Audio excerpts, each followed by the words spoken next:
소개를 쭉 받아서 제 마음이 좋습니다. 고맙습니다.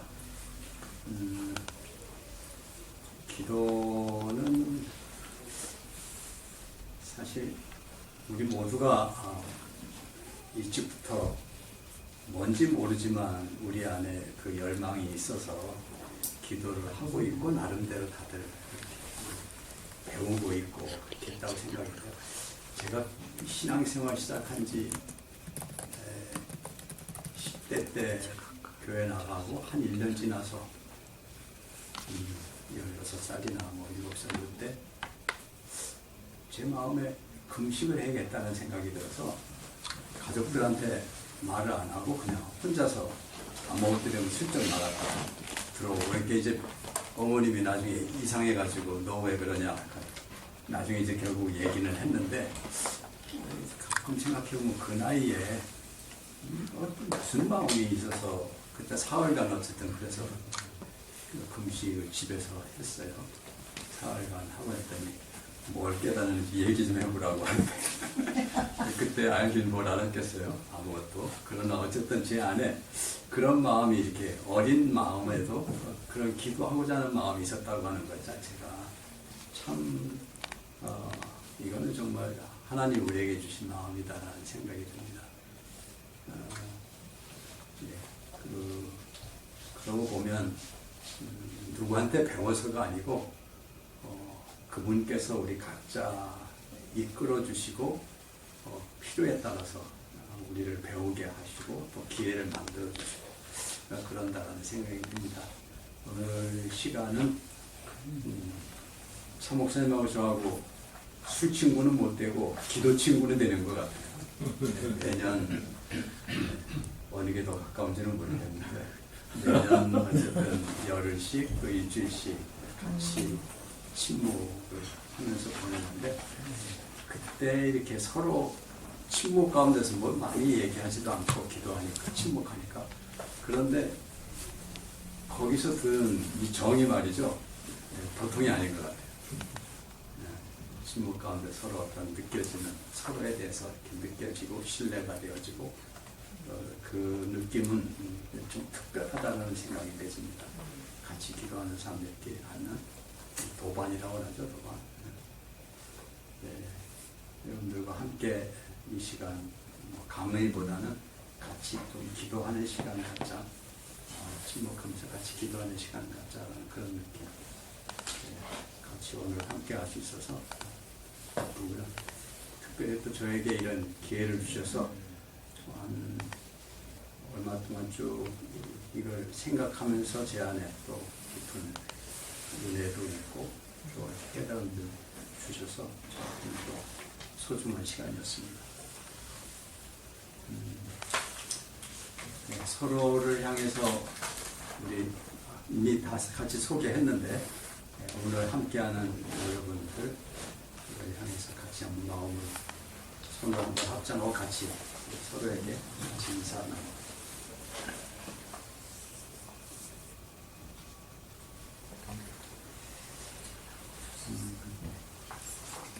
이걸 좀 정식으로 한번 해볼까요? 한번 일어나서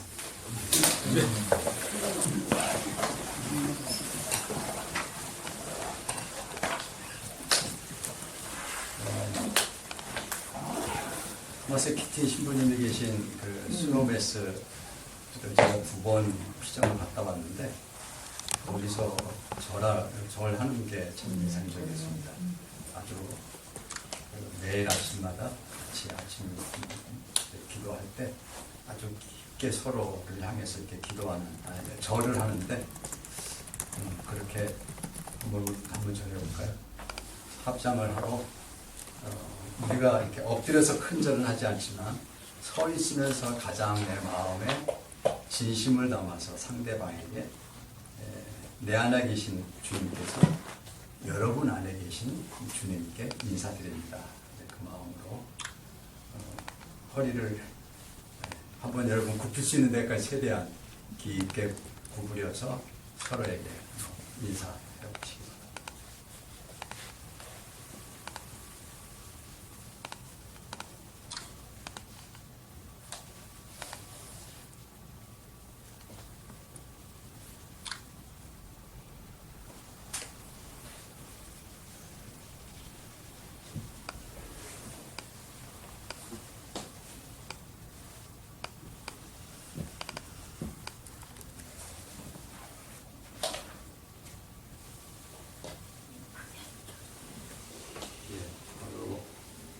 관상기도에 대한 기본적인 안내도 한번 안 드리고 바로 이렇게 좀 실습을 했는데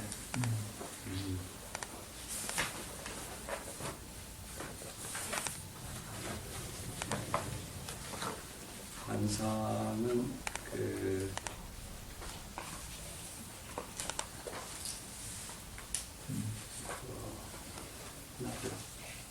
성 바실레이오스 글 하나 올려주실래요? 이 자료에 맞아요. 여기 자료가 있는데 첫 번째에 있네요. 관상에 대해서 가장 기본적인 좋은 소개라고 생각이 됩니다. 사도행전 17장에 사도 바울이 전도하면서 했던 말이 있습니다. 하나님께서는 누구에게나 가까이 계신다. 하나님은 누구에게나 가까이 계신다라는 말씀이 있습니다. 관상의 기초는 바로 거기에 있습니다. 하나님은 누구에게나 가까이 계십니다. 바실레오스는 아주 아름답게 표현을 했는데 제가 한번 읽겠습니다. 신은 문자 그대로 넘쳐 흐른다. 이것은 그에 관한 하나의 진실한 표현이다. 그는 흙으로 만든 그릇, 조그맣고 깨지기 쉬운 그릇 속에서도 평용할 수 없는 환희의 분물을 감추고 있다. 그리고 이 기쁨은 넘쳐 흘러 그 주위를 그 향기로 가득 메운 채 사방으로 퍼지고 있다.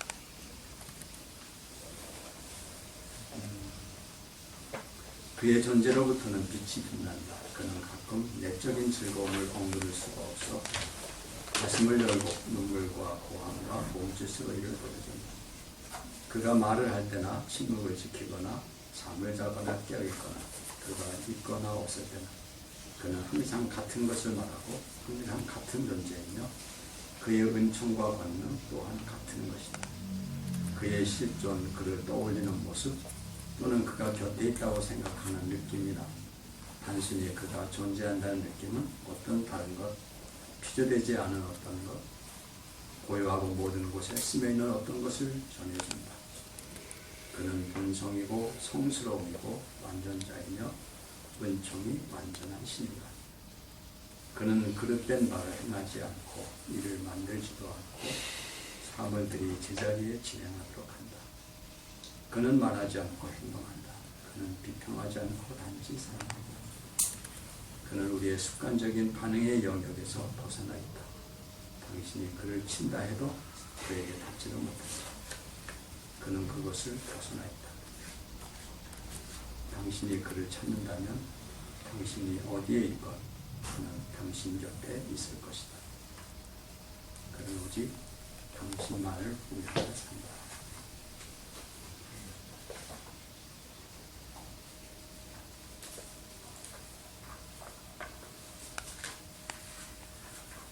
너무 당연한 말씀을 하고 있죠. 근데 이 너무 당연한 이야기인데 우리는 참 이걸 신뢰하기가, 이걸 믿기가 너무 어려워요. 너무 당연한 건데 오히려 반대로 그분들 나하고는 상관없는 분, 또 나하고는 너무 멀리 계신 분, 보이지 않고 대답도 없고 계신 것 같은데 나하고는 상관없는 것 같은 느낌, 그런 느낌이 우리를 지배할 때가 많죠.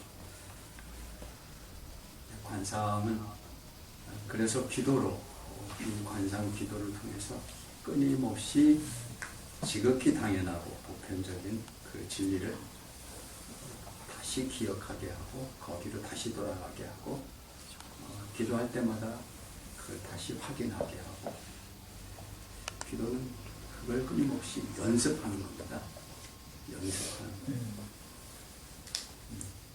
훈련하는 거고. 왜냐하면 우리가 그걸 믿지 못하기 때문에, 자꾸 잊어버리고 살기 때문에. 그리고 눈에 보이는 것, 보이지 않는 하나님이 아니라 눈에 보이는 것들에 우리의 마음을 빼앗기고 그것이 사실이고 그게 진리라고 생각하고 우리는 살아가기 때문에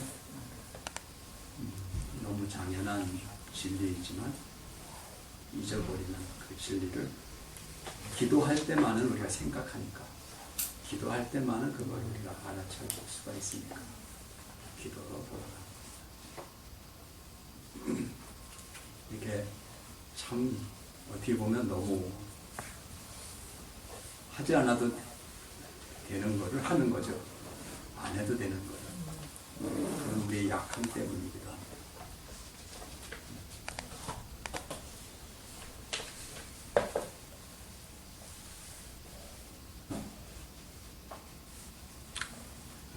까비르는 우주 모든 것은 한 가지 사랑으로 관통하고 있다.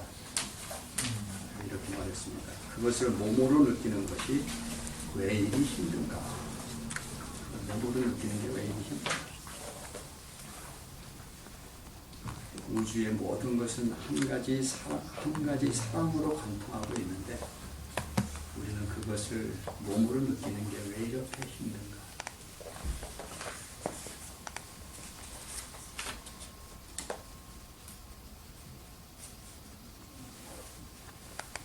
관상은 다른 말로 말하면 한마디로 말하면 여는 겁니다. 자신은 내 마음을 여는 것. 세상을 향해서는 우리가 열려 있는데 하나님을 향해서는 우리가 마음을 닫고 있어요.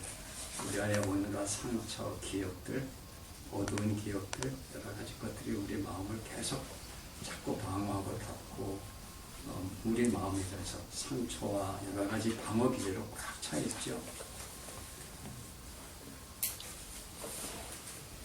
관상은 우리 그 마음을 조금씩 여는 거예요. 그분께 개방성, 열림, 그리고 그분께 우리가 조금 더 이렇게 관용적으로 공간을 허락하는 것, 조금 더 우리가 침묵 가운데 머물면서 귀를 기울이는 것, 이것이 이제 된 사람입니다.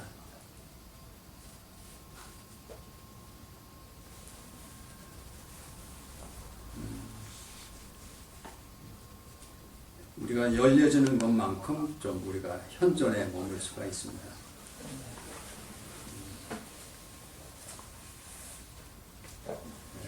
모든 것에서 하나님을 발견하고 하나님 안에서 모든 것을 발견하는 것. 이게 관상기도라고 얘기합니다. 이렇게 하는 데는 사실 어려운 게 하나도 없어요. 너무 단순한 진리고 또 우리가 할 것도 너무 단순한 거잖아요. 그분께 그냥 계신 모든 곳에 계신 그분께 우리를 조금이라도 마음을 열기만 하면 된다는 것인데 그래서 방법도 아주 쉽습니다. 긴장을 풀고 몸을 이완하는 것. 긴장을 풀고 편안히 나를 그분께 어린아이가 엄마 품에 이렇게 앉아있는 것처럼 갓난아기가 엄마 젖을 먹고 엄마 품에서 새근새근 잠자는 그때의 그 모습, 그게 바로 이제 관상기도가 이미지로 그려지는 그 아주 아름다운 이미지입니다. 엄마 품에 앉아있는 갓난아기. 이미 엄마로부터 그 젖을 마음껏 충분히 먹었기 때문에 배도 부르고 잠이 솔솔하고 그 안에서 편안하게 손에 안겨서 그대로 모든 힘을 다 빼고 그냥 아무 걱정 없이 아무 생각 없이 그대로 그걸 즐기면서 앉아있는 어린아기. 이게 이제 관상기도.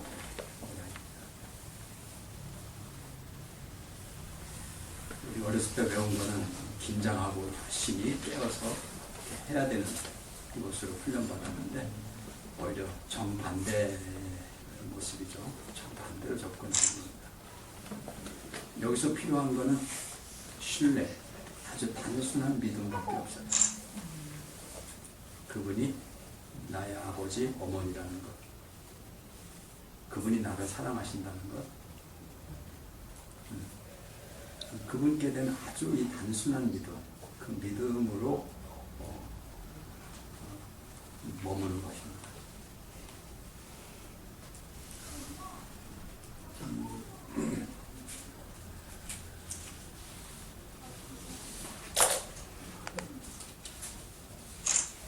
잠깐 아까 함께 같이 우리가 마음을 바꿔서 앉아서 서로를 향해서 인사할 때하고 일어서서 우리 마음을 이렇게 모두어서 마음을 열고 이렇게 상대방에게 진심으로 이렇게 절을 했을 때 느낌이 좀 다르셨죠. 그 마음으로 이 코너를 우리가 바라보고 이 코너를 바라보는 그 눈을 가지고 또 우리가 살고 있는 일상에 옆에 있는 사람들 또 사물들을 바라봤는데 그 느낌들이 어떠셨는지 한번 좀 잠깐 나누는 시간 갖겠습니다. 새롭게 발견된 게 있으셨는지 몇 분 나눠주시겠어요?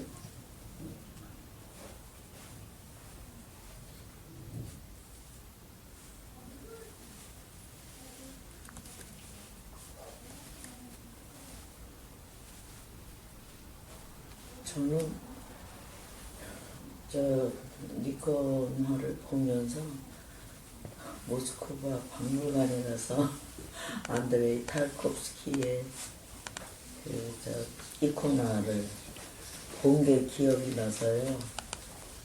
세상 반가웠고 저 눈빛이 저를 편안하게 해줬어요. 그래서 조금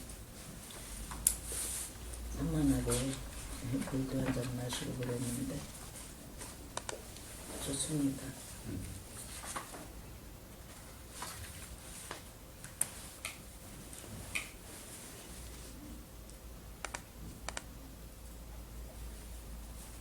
앉아서 두 손을 모으고 서로 인사할 때도 존중에 대한 마음, 사랑에 대한 마음이 느끼지만 이렇게 서가지고 최대한 스페이스 인사하는 때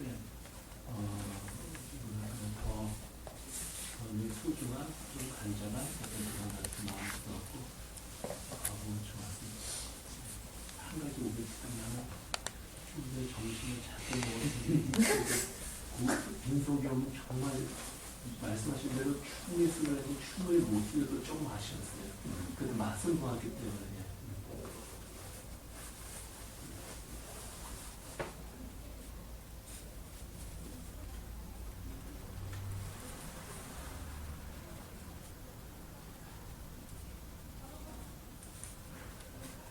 저는 이콘 가까이 가서 보니까 그 주님의 그 눈이 굉장히 맑게 느껴졌어요. 참 굉장히 맑으신 분이라는 게 저절로 이렇게 가슴에 와닿아 영혼이 맑은 그런 느끼게 됐어요. 바라보신 뒤에 이렇게 잠시 좀 이렇게 거닐고 좀 주변을 보는 시간 가졌잖아요. 그때 어떠셨어요?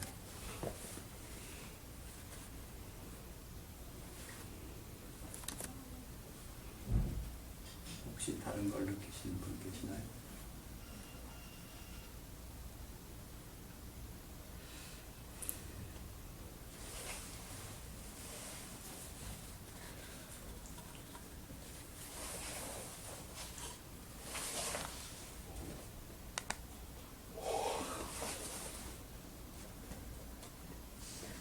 저희와 함께 계신다는 느낌.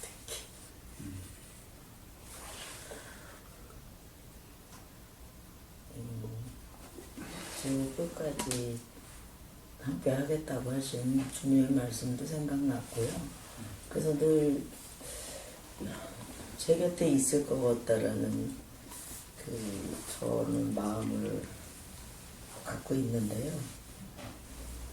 이 바실레이오스의 이 말씀도 지금 부자님이 말씀해 주셨지만 하나님이 아무것도 원하시지 않는데 그냥 우리는 주님께 우리 열어두고 하나님께든 어쨌든 열어두고 자연스럽게 저희가 호흡하면 되는데 뭔가 그렇게 요구를 받은 것 같은 그런 어쨌든 강박적인 그런 것도 많다고 생각을 해요. 평소 다른 저도 포함해서. 그래서 그런 지금 말씀 읽어주시는 거 들으니까 맞아, 그냥 편안하게 진짜 김밥도 많이 먹어서 좀 잠도 좀 오고 하는 그런 느낌을 진짜 엄마 젖을 엄마 품면서 실컷 먹은 아기처럼 그런 푸근한 마음이 저는 사실 들어요. 그런 게 이런 거 아닐까. 예. 왜 우리 옛날부터 내려오는 얘기 중에 그 돼지의 눈에는 돼지만 보이고 그 성인의 눈에는 성인으로 보인다 말이 있잖아요. 그게 이콘을 우리가 바라볼 때 이콘이 예수님의 이콘을 보는 거에 가장 핵심은 눈을 보는 겁니다. 다른 것도 보지만 그 눈이 굉장히 중요한데 눈을 바라볼 때 우리가 이제 마음의 눈으로 처음에는 우리가 저기에 박물관에 있는 이콘이 여기 있네. 이성적으로 옛날의 기억이 떠오르고 옛날 생각들이 이렇게 지배를 하죠. 이게 그거네. 이렇게 확인하고 이건 이제 우리가 머리로 생각으로 기억으로 보는 건데 이제 그것이 가슴으로 와닿게 눈으로 보게 되면 눈을 마주칠 때 우리 가슴으로 마주치게 되는데 내 가슴과 상당히 그 예수님의 눈을 보면서 여기서 일치가 일어나면서 그 눈이 예수님의 눈을 바라볼 때 우리도 예수님의 눈이 돼버리는 거예요. 그리고 그 눈이 내 가슴에 들어와서 내가 예수님의 눈처럼 그 똑같은 마음과 눈으로 다른 사물들을 이렇게 보게 돼요. 이게 변화가 일어나는.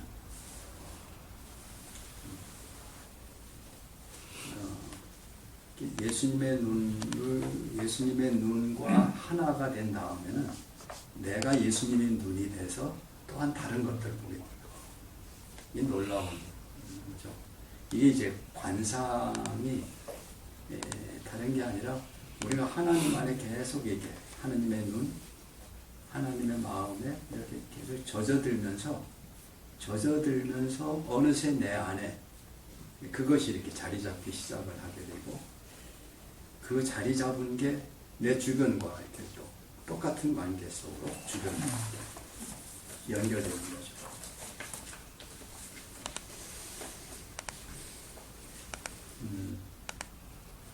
그리고 관상이라는 게 특별한 게 전혀 아니라는 거죠.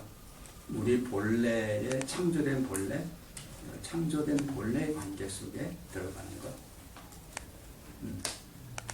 근데 그걸 기도할 때는 생각나는데 기도할 때 벗어나면 또 이제 눈에 보이는 것들의 마음을 빼앗기긴 하죠.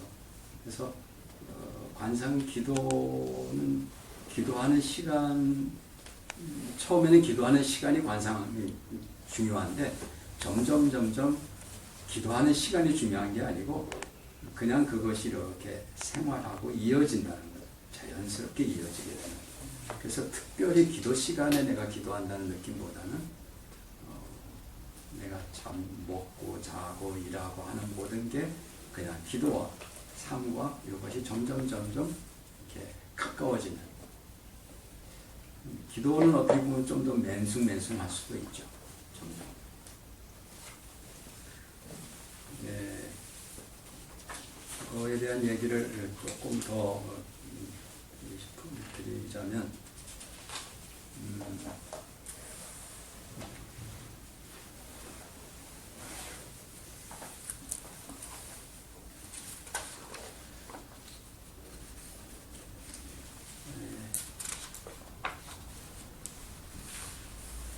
저의 경우를 들고 조금 더 일반적인 경우들은 기도는 사실 고통스러워서 기도하지 않나 싶어요. 어릴 때 16살, 15살, 16살짜리가 뭐가 삶이 고통스러워서 기도를 혼자 시작했는지는 모르지만 어쨌든 뭔가 모르는 우리 안에 이제 고통이 우리에게 기도하지 않을 수 없게 했다라는 생각이 듭니다. 그런데 놀라운 것은 이스라엘 백성들이 이집트에서 노예 생활하면서 고통스러워서 하나님께 부르셨죠. 고통스러워서. 예, 다른 이유가 없습니다. 너무 삶이 고통스러우니까 부르셨어요. 근데 하나님은 그때 그 소리를 들으셨다. 또 그때만이 아니라 광야를 지나면서 뭐 물이 없어서 하나님께 원망하기도 하고 지도자를 원망하기도 하고 그랬는데 그런데도 그때도 하나님은 그 소리를 들으셨다는 말이 계속 성경에 나옵니다. 고통 속에서 부르짖는 기도 우리는 어쩌면 거기서부터 시작될 수밖에 없을 것 같은데 하나님 들으신다. 저는 그게 굉장한 빅뉴스라고 생각합니다. 예수님이 가르치신 어떤 말씀보다도 그 탕자의 비유가 우리에게 굉장히 감동적으로 나오고 그것이 갖는 그 비유가 주는 그 교훈이 굉장히 크고 깊습니다만 탕자가 그 지멋대로 살다가 결국 마지막에 그 쥐온 돼지가 먹는 거를 먹고 있는 처지에 있는 순간 자신의 비참한 몰골을 어느 순간 스스로 보게 되는 순간 그 순간에 아버지 집을 동시에 기억을 하죠. 자기의 비참한 모습을 보면서 동시에 아버지 집을 떠올려요. 그것이 기억나는 순간 지금이라도 내가 아버지를 따라가야겠다. 마음을 먹게. 이 순간이 저는 굉장히 참 중요한 순간이라고 생각해요. 자기의 비참한 순간을 목격하는 순간. 근데 그 어떻게 이렇게 동시에 그것이 일어나는지. 근데 그때 그 전까지는 아버지 집을 아마 한 번도 생각 안 했을 것 같아요. 근데 자신이 마지막 그 밑바닥에 서는 순간 아버지 집을 떠올리게 되고 기억나고 기억이 나고 그 기억을 기억하는 순간 전혀 고민하거나 생각하거나 뭐 아버지가 나를 어떻게 할까 이런 걱정 그게 문제가 아니고 기억하는 순간 돌아서야겠다 가야겠다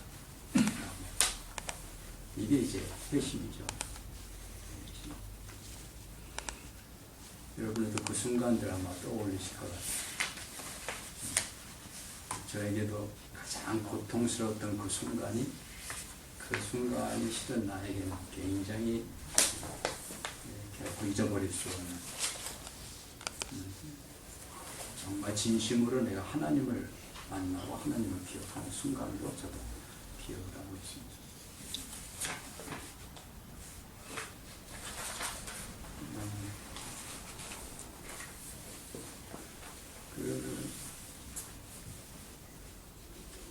우리가 이제 또 보통 많이 이제 그러고 기도할 때는 아마 일을 하면서 목회를 하면서 또는 이제 열심히 일을 하면서 그 일을 더 잘하기 위해서 하나님께 은사도 구하고 능력도 구하고 또 이제 구하면 또 그분이 또 우리에게 응답해 주시고 도와주시기도 하시고 그러니까 이제 삶 속에서 많이 하나님 의지로 기도를 하는데 이때는 기도도 많이 하지만 동시에 우리 애고도 많이 작동되는 것 같아요. 기도를 열심히 하면서 또한 동시에 내 마음속에는 이렇게 열심히 기도하고 하면은 하나님 뭔가 좀 더 주시겠지, 또 예쁘게 봐주시겠지, 또 이렇게 하면 또 하나님이 더 좋은 재능도 능력도 주시겠지, 이런 것들이 이제 계속 이게 거래가. 그래서 영적인 길에 들어서는 사람들이 생각이 항상 다 좋은 게 아니에요. 예. 기도 많이 한다고 다들 거룩한 건 아니에요. 그와 동시에 다른 마음도 동시에 같이 자라요. 이게 같이 순수할 수가 없어요. 이 가장 문제 많이 일어나는 데가 은사 많이 일어나요. 예. 능력 많은 교회, 부흥하는 교회. 또 뭐 영적인 이런 일들 한다고 하는 사람들, 이런 쪽에 일한다고 하는 사람들이 안에 많은 문제들이 일어나죠. 거기에 큰 교회 목회하는 분들이 다 거룩한 거 아니잖아요. 하나님이 그들에게 재능 주시고 인사도 주시고 뭐 이렇게 해주시는 건 사실이기도 하지만은 그와 동시에 인간이 거기서 우리는 또 다른 것도 동시에 움직이고 있는 거죠.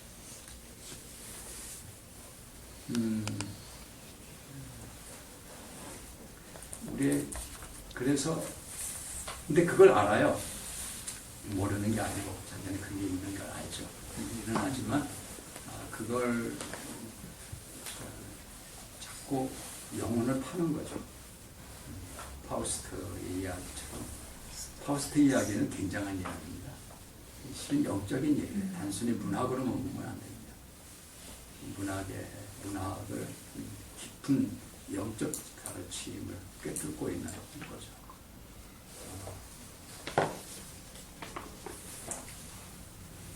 그래서 그 십자가의 성 요한이나 신비가들이 하는 이야기, 우리에게 얘기하는 거는 전혀 어떤 이유 없는 기도, 사심 없는 기도.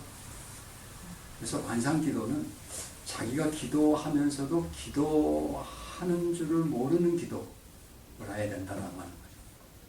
자기가 기도한다는 걸 알고 있으면 이건 이미 자기 마음이 한편에 나누어진 거예요. 내가 기도하면서 내가 기도하고 있다는 걸 모를 정도로 그저 그냥 앉는 거죠. 어떤 내가 깨달음을 얻기 위해서 기도 자리에 앉는 것도 아니고 이거 앉아서 내가 기도를 더 열심히 해서 내가 더 뭔가 거룩해져야겠다 이런 이유가 있는 것도 아니고 아무런 이유 없이 동기 없이 그냥 그분 자리에 그냥 앉는 것. 사랑의 동기 이외에는 아무것도 없는. 기도하는 사람의 그 자리가 굉장히 애틋하고 좋고 달콤하고 꼭 그래서가 아니고 그냥 앉는 거죠. 그냥 무심한 그런 기도를 얘기를 합니다. 금강경에 나오는 주제가 웅무소주의 생기심이라고 하는 유명한 말이죠. 마땅히 아무 이유 없는 그 마음을 내라. 뭔가를 바라고 하는 게 아니라 당연한 그 마음을 내라라는 붙들림 없는 마음을 내라고 하는 건 그렇고. 그런데 우리가 하나님을 찾는데 뭐가 이유가 있는 건 아니잖아요. 그런데 이유 없는 이유가 있어요. 우리 안에 그를 찾지 않으면 안 되는 우리가 태어날 때부터 갖고 있는 우리 안에 그걸 갖고 있죠. 그리움. 머튼이 말하는 그 그리움이 우리 안에 있는. 그래서 그냥 기도 자리에 앉는. 어린아이도 아까 너는 다리 밑에서 주워왔다는 얘기를 우리가 재미있게 했는데 근데 그 어린애가 지금 내 엄마가 친엄마가 아니라는 사실을 알 때 그 얘기를 그냥 옆에 사람이 장난으로 한 거지만 그 말을 듣고 충격을 받고 내 엄마 찾아가야겠다. 내 엄마 찾아가야겠다 하고 집을 나서잖아요, 그 어린애가. 저도 그랬었는데. 엄마 찾아 3년. 엄마 찾아 어린애가 나간단 말이죠. 이게 이제 엄마에 대한 것, 우리 하나님에 대한 것과 마찬가지입니다. 저는 신학생 때 뭐더니 명상의 시에서 새들이 우는 것도 개가 짖는 것도 이게 다 하나님에 대한 그리움이고 사랑 때문이다 라는 말이 굉장히 인상 깊게 그때 들어와서 계속 그게 제 안에 오랫동안 머물렀던 것 같아요. 모든 사물, 모든 존재가 신에 대한 그리움, 하나님께 대한 사랑과 그 그리움을 갖고 있다는 것. 우리의 기도의 동기는 이제 그것이죠.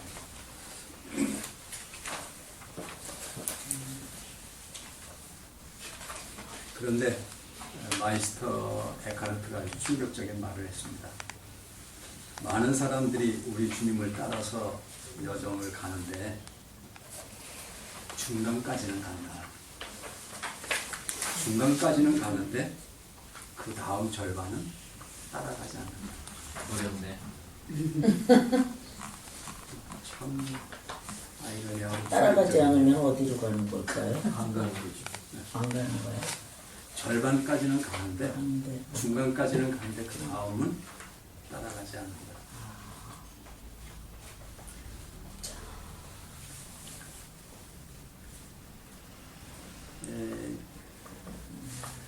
제가 교회를 개척을 대전에 이제 한 시골 쪽에 좀 산 밑에다가 개척을 했는데 거기가 바로 식장산이라는 큰 산이 바로 안에 있고 포도원이 쭉 있고 한 지역이었어요. 조금만 나가면 아주 산 골짜기로 들어가는. 새벽 기도를 마치고 자주 가는 산 골짜기로 가고 새벽 기도 끝나고 나서 6시에 그 산속으로 들어가니까 얼마나 좋은지 이걸 혼자 즐길 수가 없어서 교회 청년들을 새벽 기도는 오지 말고 새벽 기도 끝나는 시간에 와라. 나랑 산책가자. 청년들을 불러 모아서 이제 같이 산책을 갔어요. 산책을 가서는 여기서부터는 차에서 내리자마자 침묵이다. 그냥 2시간 동안 그냥 혼자 각자 그냥 편안하게 거닐다가 만나자. 그러고 1시간, 2시간 이렇게 거기서 머물다가 이제 해가 떠오르는 걸 보면서 이제 돌아오고 하는데 너무 그게 좋아서 그 뒤에는 이제 그러면서 제 자신의 마음이 열리고 제 안에 제가 정말 바뀌는 게 느껴져요. 변화되는 게. 그걸 조금 더 오래 갖고 싶어서 그다음에 이제 하루 종일 산에 등산을 가기 시작했는데 혼자 하루를 이제 월요일 날마다 산에 등산을 주변에 있는 산을 갔다가 그러다가 그 다음에 바뀐 게 이제 기도원에 하룻밤은 더 자야겠다. 이제 월요일 저녁은 잠자고 그리고 그대구는 이제 그 다음날 집으로 돌아오는 거죠. 목회하면서 여러 해를 그렇게 했어요. 나중에는 이제 천안의 디아코니아로 가서 월요일날 가서 하룻밤 자고 화요일날 집으로 돌아오고 그 다음부터는 한 주간이 그냥 너무 쉽게 가고 목회가 즐겁고 그런데 어느 순간 저한테 교회도 그냥 이제 외적인 어려움이 없고 안정됐고 재미있다라고 느꼈는데 어느 순간 제 안에 근데 이게 전부인가? 하는 생각이 이게 다인가?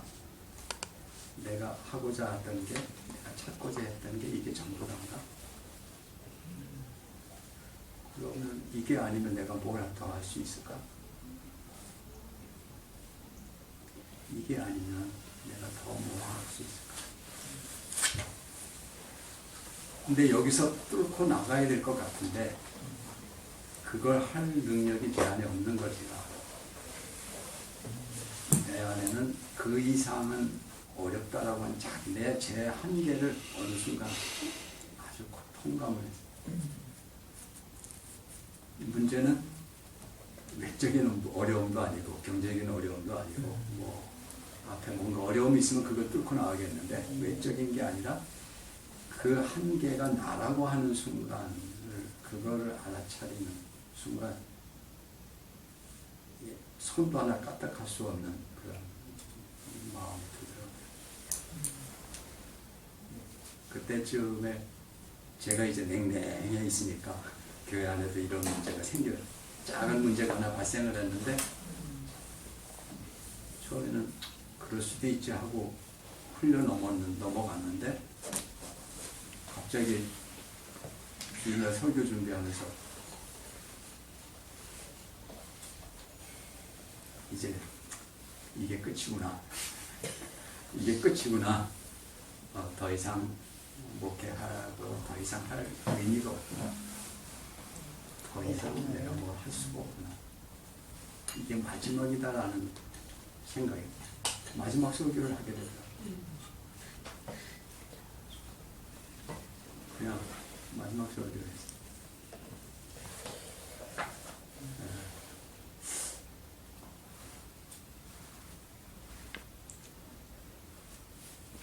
그러고는 그냥 교회를 나와버려가지고 기도원 그동안에 못 가던 이제 피정을 갔는데 피정을 가서 무릎 꿇고 앉았는데 이게 내가 처음으로 기도하는구나라는 생각이 들어요. 처음으로 기도하는 거야. 이제까지 한 번도 내가 기도한 적이 없구나. 이게 처음, 맨 첫 번째 기도하는 거야. 그럼 그동안에 새벽 기도하고 일주일에 한 번씩 저기 천안 디아코니아 가서 하루를 이틀을 지내고 오고 이렇게 했던 게 다 뭔가. 이게 무슨 차이지? 그동안에 내가 해왔던 것과 지금 이 자리에 내가 이게 내가 처음으로 내가 하나님께 무릎 꿇었구나. 이게 어떤 차이인가? 그걸 순간 제가 잊을 수가 없어요. 근데 뭔가 알았던 것 같아요. 기도는 처음에 관상 아주 쉬운 거라고 우리 얘기 시작했잖아요. 그냥 우리 마음 열면 하나님은 어디 계신데?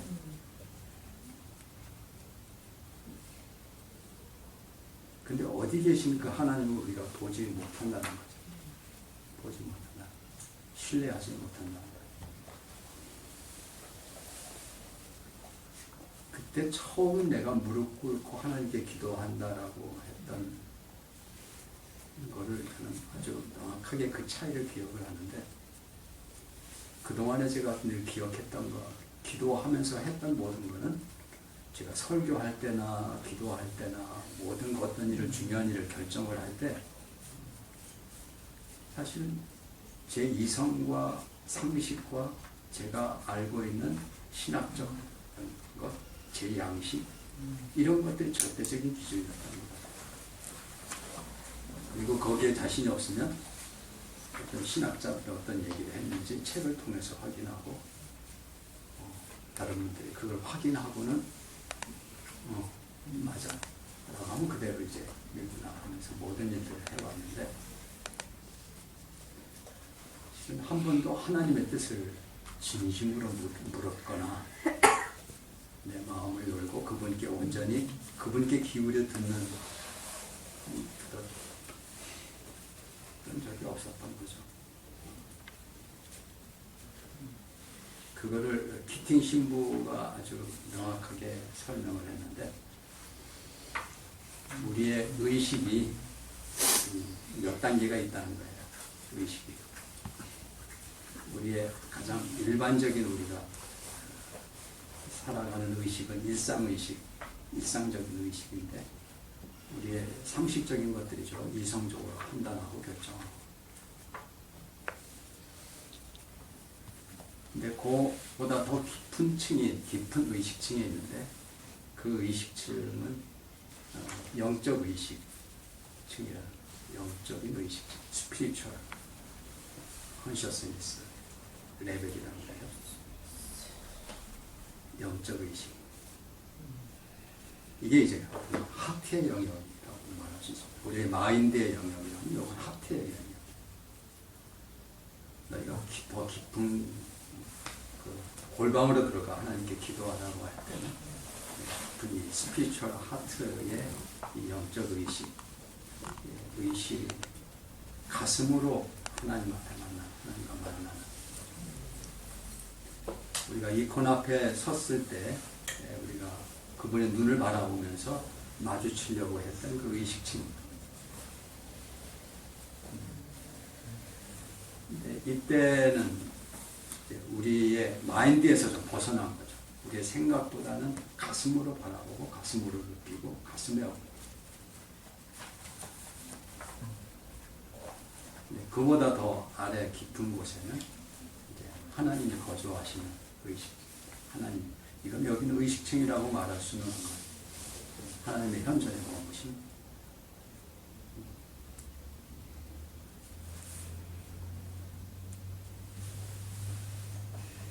근데 마인드에서 이 하트로 내려오는데 이게 짧은 것 같은데 별거 아닌데 정말 이 거리가 굉장히 먼 거예요. 굉장히 먼 거예요. 제가 무릎 꿇고 하나님 앞에 피정집에 들어가서 꿇었던 나름대로 하여튼 10몇 년 걸린 것 같아요. 10몇 년 걸린 것 같아요.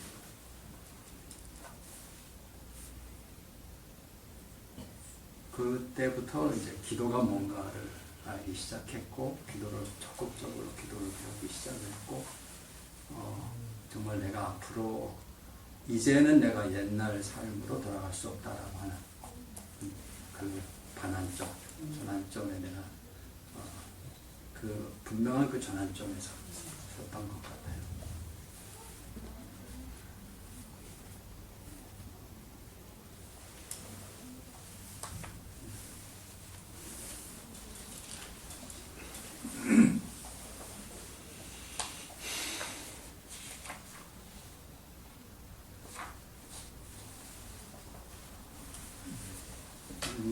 기도를 또한 다른 좀 하나의 시각에서 좀 보고 싶은데,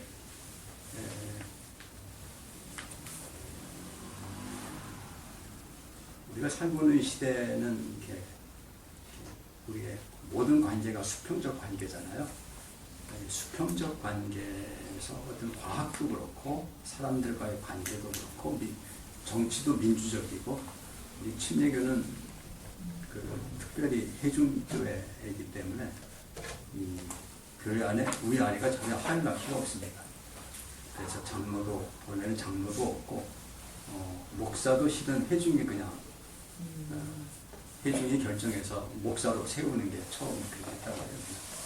그래서 필요한 공부는 신학교 가서 공부 시켜오게 하고, 그리고 그 목사를 임명하는 거는 그 교회의 해중이 정하는 거예요. 해중.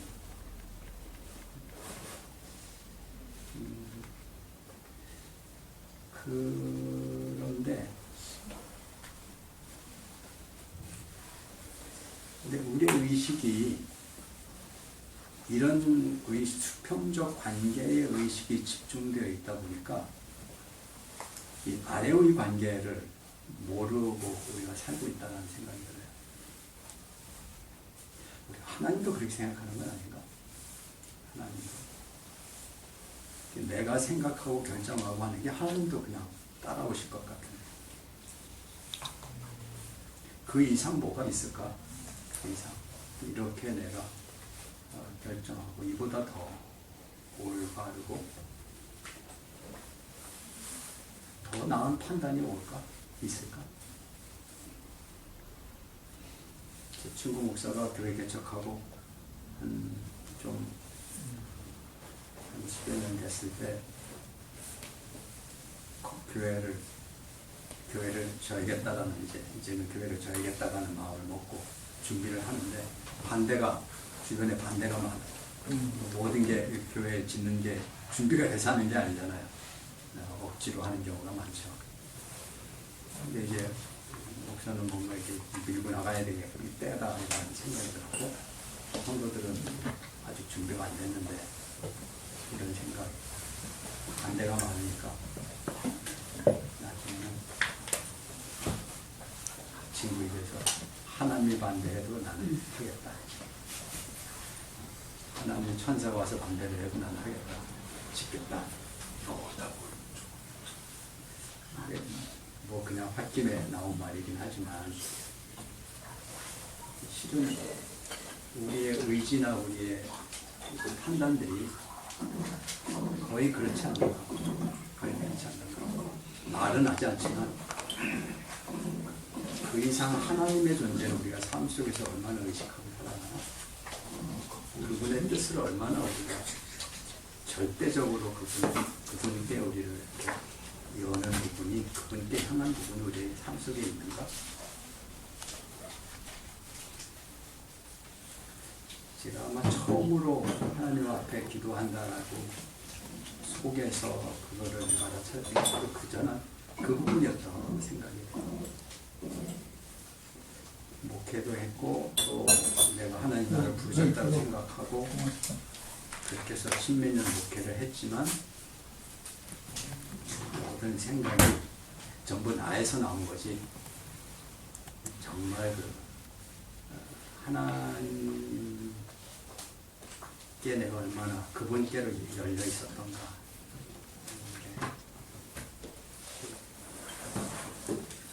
제 모습. 기도는 그런 의미에서 보면 하나님과 수직적 관계를 내 삶에 가장 중요하게 이 수직적 관계를 우선으로 한다는 거예요. 하나님과는 관계라고 설명하잖아요. 관계잖아요. 관계. 근데 이 관계가 너무 이게 하늘과 하나님과에게 연결하는 이 통로가 있긴 있는데 너무 희미해. 보일 듯만 듯하고 대부분은 이 수평적 관계 속에서 모든 것들이 다 되어가. 나중에 하나님이 인감만 받는 방식 어떻게 보면 기도로.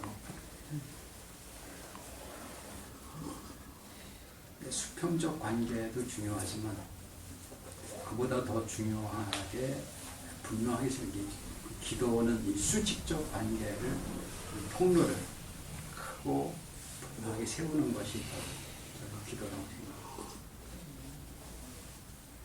어느 순간 우리가 삶의 힘을 잃어버리고 의미를 잃어버리고 방향을 잃어버리는 것은 바로 이 수직적 관계의 문제라고 생각합니다.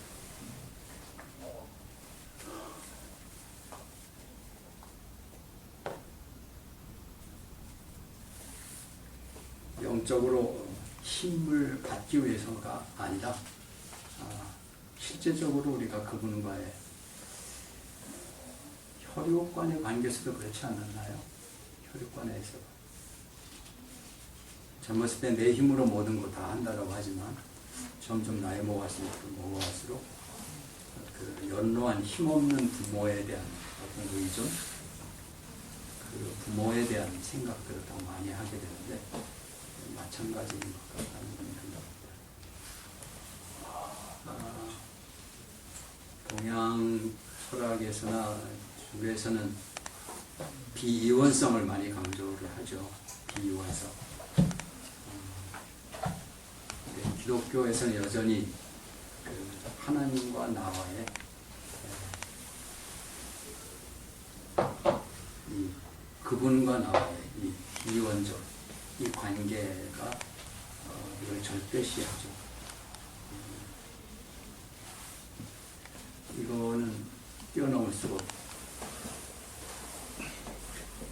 그분과 신비가들이 영적으로 온전히 그 하나가 된다고 하더라도 신비가들이 영적으로 황혼경 속에서 일치를 이루고 하나가 된다고 하더라도 하더라도 여전히 하나님과 나가 존재합니다. 그 신비 속에서 그 일치는 관계에서의 일치지, 물이 물과 물이 합해지듯이 그런 완전한 그런 일치는 아니죠. 하나님, 나와 하나님이 존재합니다. 그 관계의 깊은 그 사랑의 일치죠. 사랑의 일치.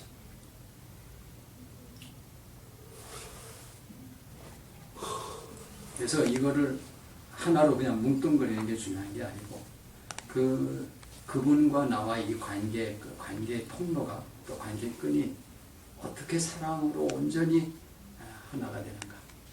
하나. 그 안에서는 그 하나님에게서 나도 절대적이고 나에게서 하나님도 절대적이고 그런 관계죠. 양쪽 다 대문자를 쓰는 거예요. 니, 나와 너. 사랑으로만이 하나가 되는 관계.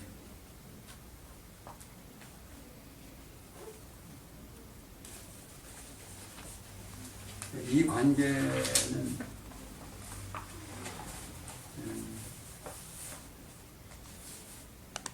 비원성을 얘기하는 데는 어떤 깨달음을 강조하기 때문에 주로 좀 메마르다라고 할까? 기독교인들은. 근데 기독교인들은 사랑 안에서 일치를 이루어가기 때문에 기도하는 분들은 눈물이 많아져요. 저도 본래 눈물을 아무리 슬퍼도 울 줄 모르는 사람인데 어느 순간부터 기도하면서 제 안에 눈물이 많아지더라고요. 그만큼 아마 제가 이렇게 많이 머리에서, 저는 머리형인데 가슴으로 좀 저도 조금씩 많이 열리지 않았나, 가슴이 열리지 않았나 싶어요. 뭉클뭉클하게